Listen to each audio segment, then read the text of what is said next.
วัสดีครับตอนนี้เราอยู่ที่อำเภอชะอำเราจะไปเที่ยวทะเลชะอำไปกันเลยไปกินข้าวอยู่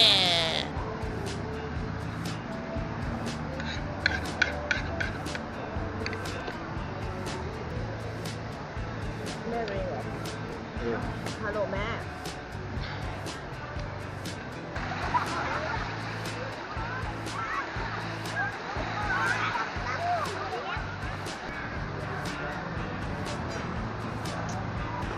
เดินออกไป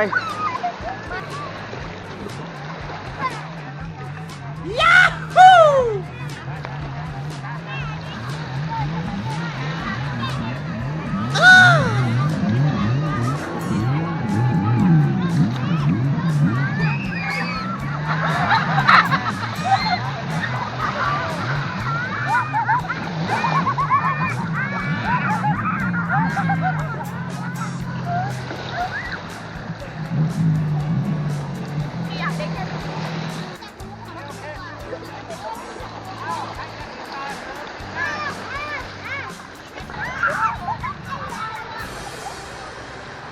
นี่น้องนั่งนี่วะ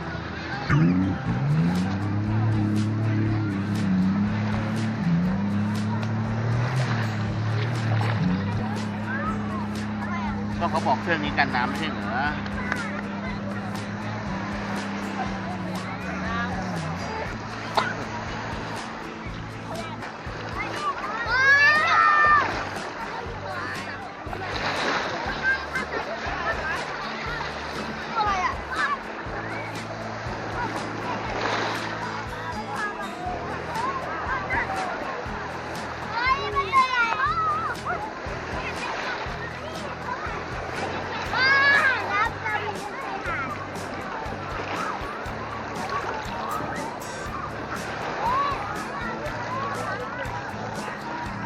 น็อต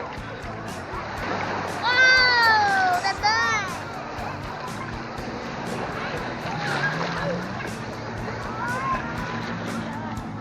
น้ำพูดเก่งยังเนี่ยอันน่ะ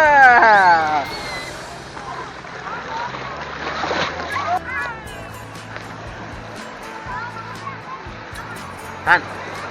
ไหนท่านไหนท่าน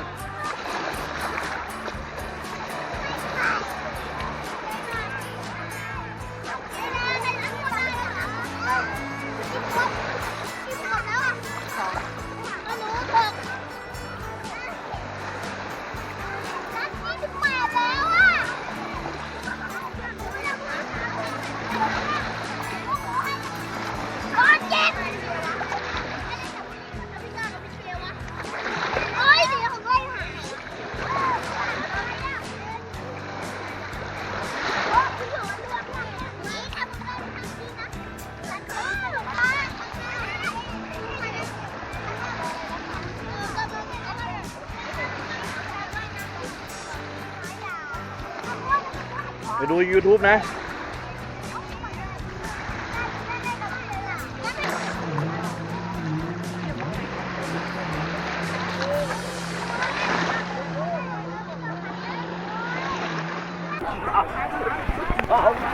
นี่ไอหมาน้อยนะท่านดำเป็นเหนียงแล้ว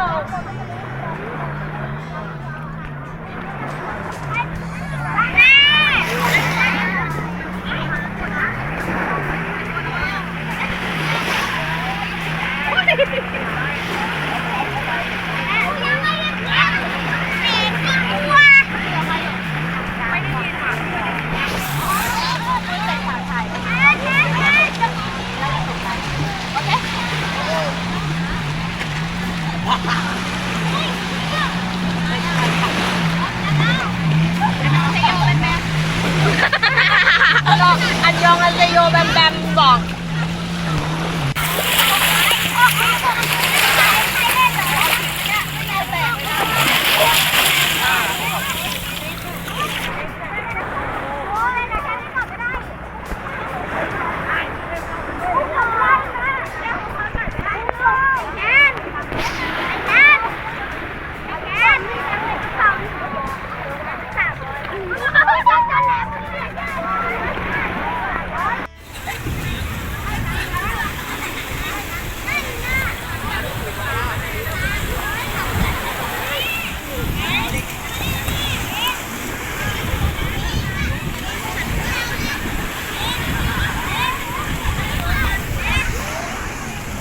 หรับคลิปนี้ก็จบเพียงเท่านี้นะครับ เดี๋ยวจะพาเด็กๆกลับบ้านแล้ว